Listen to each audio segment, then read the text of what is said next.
Israel and Iran, what exactly happened? See for yourself.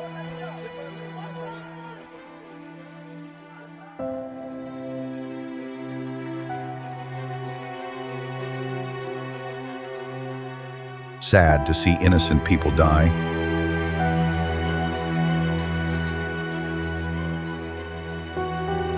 And that many people who do not live there cannot understand those countries, their problems with each other.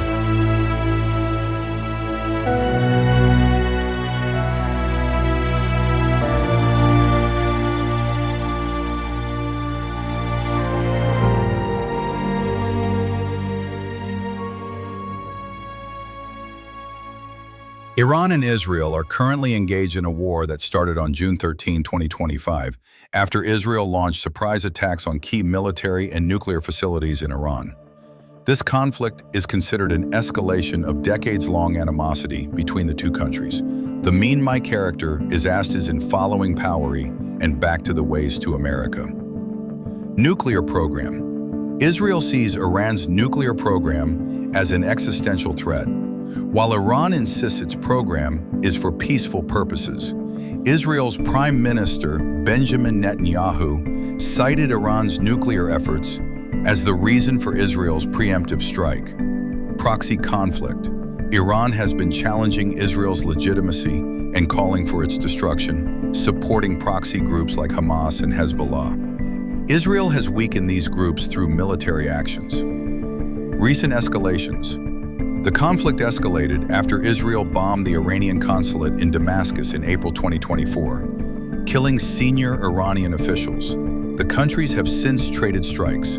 Current situation. A ceasefire between Israel and Iran formally took effect on June 24, 2025, following diplomatic efforts led by the United States.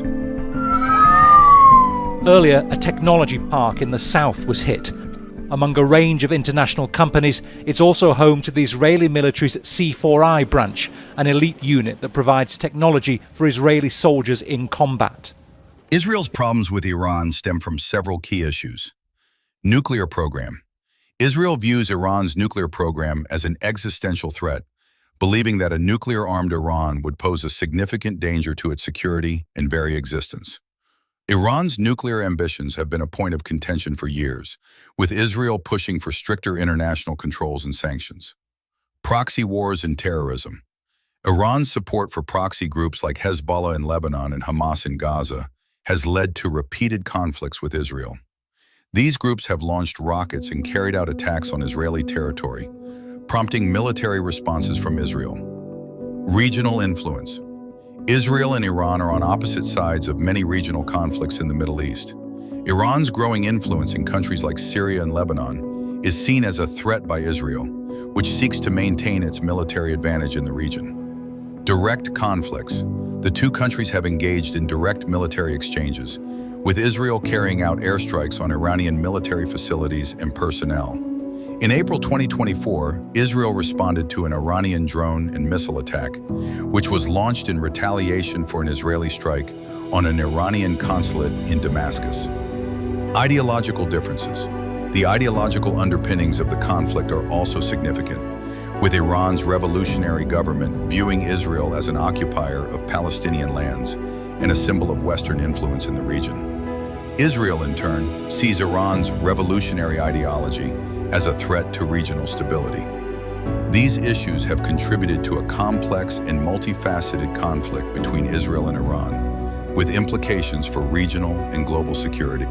Я перед сном помолився Богу, думаю, Боже, дай, будь ласка, щоб я заснув спокійно і проснувся. Допоможи мені проснутися, будь ласка, сьогодні, щоб я не спускався в те бомбоубіжище. Donald Trump's strategy to address Iran's nuclear program involves a combination of diplomacy and military threats. Here's what's been happening. Diplomatic efforts. Trump sent a letter to Iran's supreme leader, Ali Khamenei, proposing new nuclear negotiations, with a 2-month deadline for Iran to reach an agreement.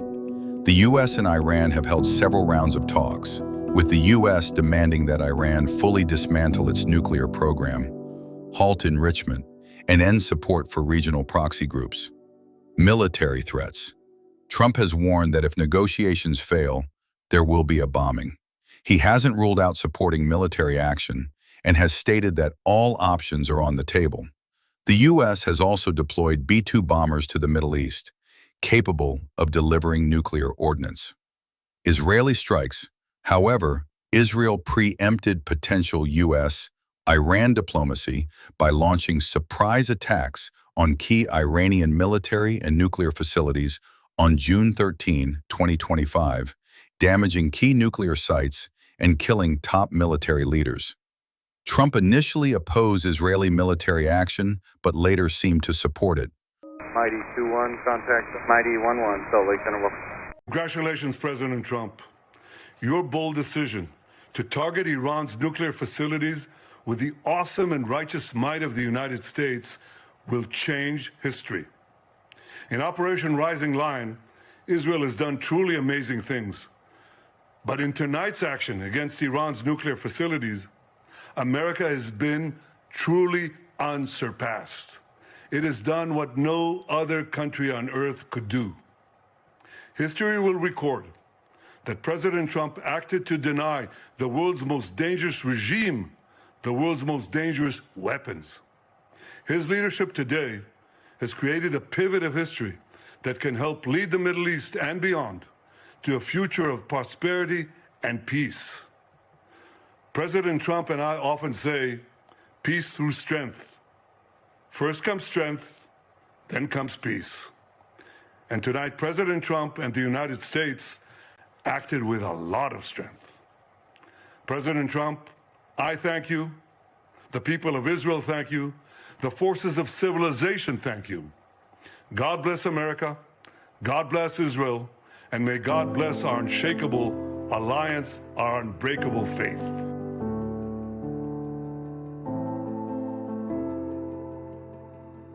The U.S. wants Iran to verifiably relinquish all aspects of its nuclear program. Sanctions relief. Iran seeks guarantees of restored banking and trade ties with other countries before lifting sanctions. Regional stability. The conflict has raised concerns about regional stability, nuclear proliferation, and potential humanitarian crises. Donald Trump attended the 2025 NATO summit in The Hague, Netherlands, where leaders discussed increasing defense spending to 5% of GDP and addressed security challenges.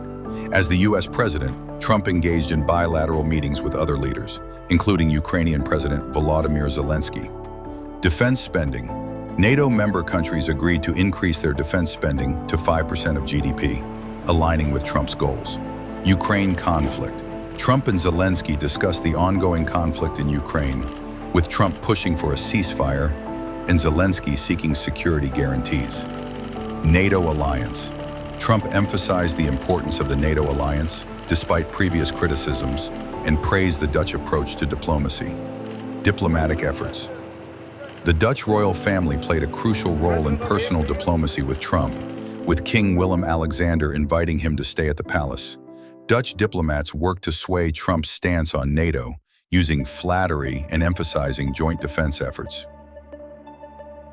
NATO is a child of the Cold War. When it was founded in 1949, there were 12 members. Today, the club has expanded to 30, 2 in North America, 28 in Europe. NATO is built around the principle of collective defense, which means an attack on one member is an attack on all of them. Their rival during the Cold War was the Warsaw Pact, a similar alliance led by the Soviet Union. 3 NATO members are also nuclear powers: the US, UK, and France. Together, NATO makes up around 57% of global military spending. The United States is the undeclared leader, providing 22% of the alliance's budget. NATO's power center is in Brussels. From its Cold War days, the NATO is programmed to target Russia. Today, it faces a new threat from further east, a belligerent China. Thanks for watching. See you next time. Don't forget to subscribe.